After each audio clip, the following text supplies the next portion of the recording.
Amazonas.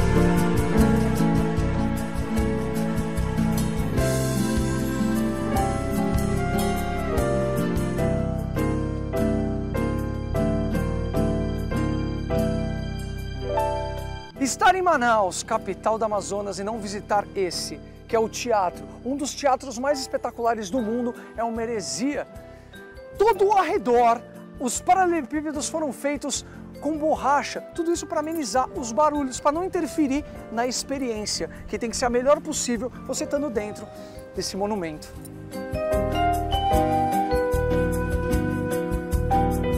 Em 1896 o teatro foi inaugurado. Precisamente, 1896. Tá até na frente a data. Exatamente.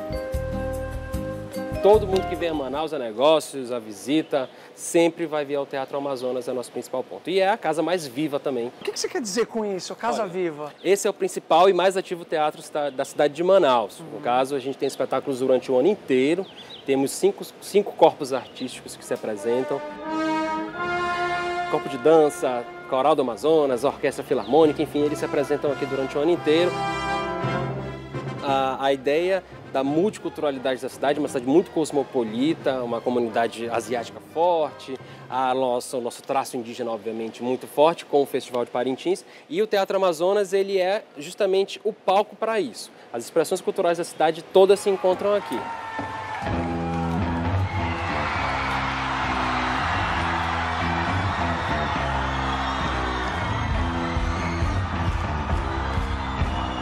Por exemplo, o White Stripes já tocou no Teatro Amazonas, banda americana de rock. As Spice Girls. Spice Girls!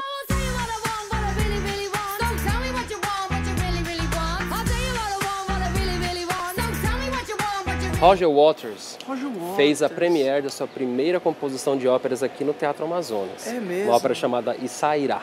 E ele escolheu o Teatro Amazonas para apresentar.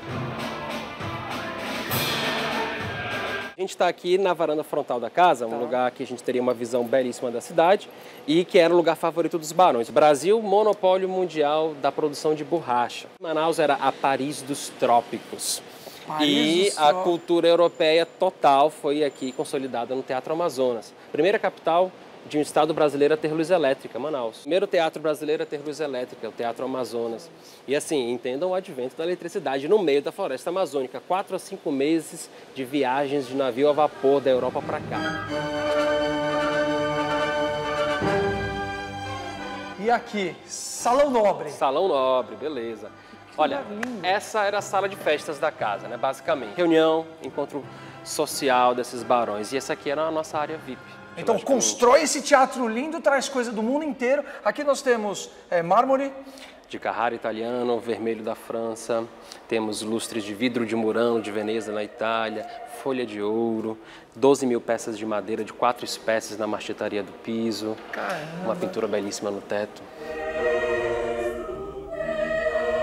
Agora, a grande curiosidade é a interpretação artística dela. Por quê? Ela é um mergulho na floresta. Nós estamos imersos na floresta por pinturas que representam cenários de flora e fauna. Sim. As colunas representam árvores, o piso representa folhas secas no chão que cobrem aí o solo amazônico e o céu um paraíso. Isso aqui é um clarão na mata, no qual entre a copa das árvores nós vemos o paraíso e as belas artes descendo do paraíso para a floresta. E Lego? Já brincou com Lego na vida? Lego. Quem fez isso?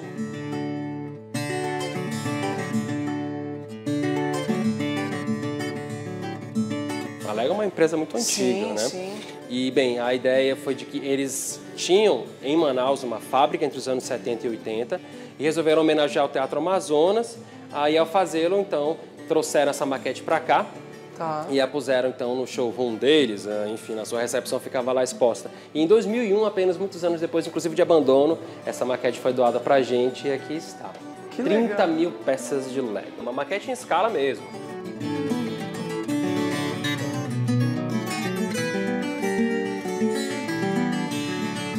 E essa cúpula aqui, no estilo renascentista, é um dos mais conhecidos monumentos do Brasil e o maior símbolo cultural da cidade. Repara que as telhas, elas fazem referências claras aos peixes amazônicos, parecem escamas.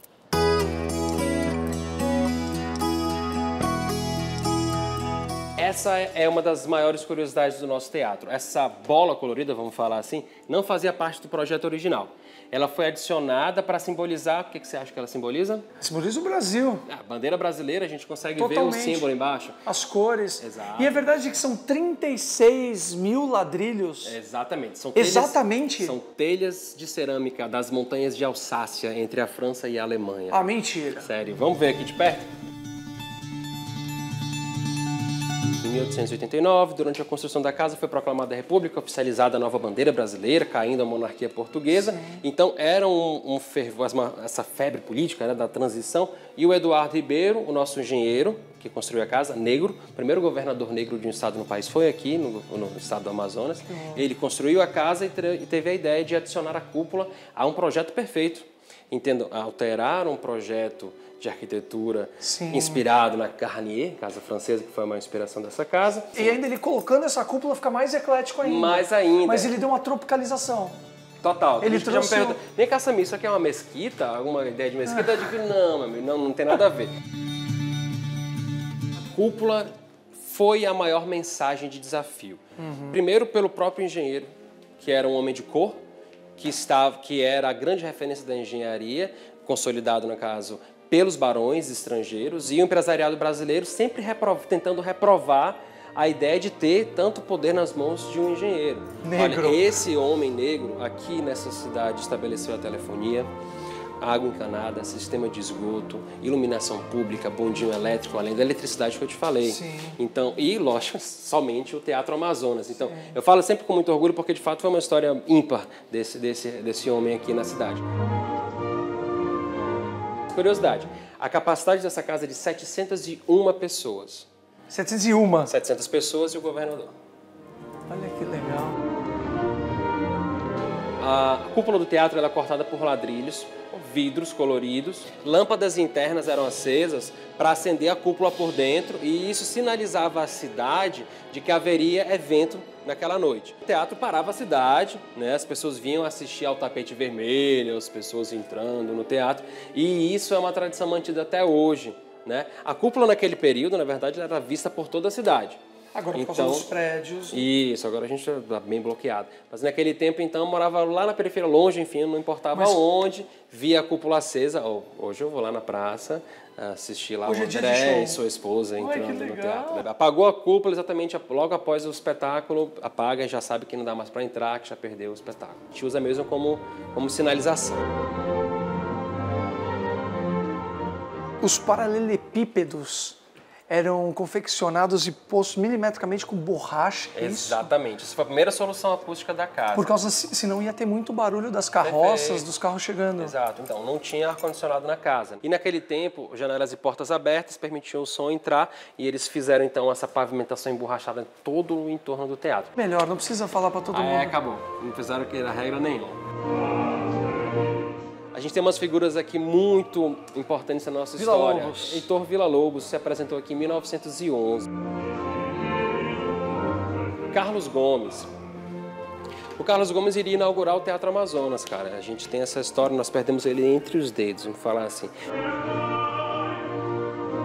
Faleceu em Belém, nos deixou em setembro. Ele deixou aqui o teatro vago, porque ele iria inaugurar em novembro de 1896 com o Guarani. Imagina essa abertura com a principal ópera brasileira. Linha do tempo cronológica, todas as óperas, e olha aqui, Roger Waters. Nós temos essa ideia de releituras, a própria orquestra sai do erudito e vem para o popular também e faz apresentações. Eles tocaram as músicas tema da saga do Star Wars. Fizeram um show dedicado ao Star Wars. Então, músicos vieram fantasiados com personagens de Star Wars, inclusive o maestro, o doutor, veio de Darth Vader com um sabre de luz, conduzindo a orquestra.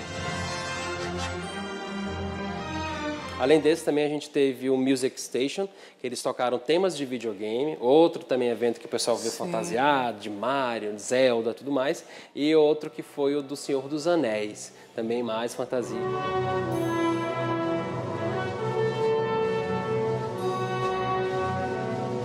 O filme Fitzcarraldo é uma das grandes referências para os alemães que vêm para cá, sempre me perguntam. Que é do Werner Herzog, ele era tipo meio que considerado o expoente do novo cinema alemão. Exatamente, esse cara é uma referência, uma sumidade, né? Além de ser muito excêntrico também. Sim. É muito famoso por isso. É totalmente excêntrico, vai gravar na Amazônia. Ah, só isso, né? Imagina, ele gravou aqui nos anos 80 e a história, enfim, das interações europeias aqui, exatamente durante o ciclo da borracha. Então, foi muito interessante. Bollywood já gravou aqui. Bollywood, que é a maior indústria de cinema do mundo. Eu não acho que Bollywood está na frente e grava muito mais filmes.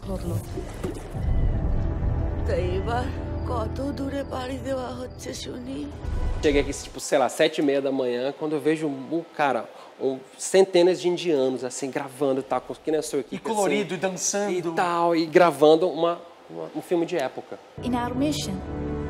What do you know about the Amazon?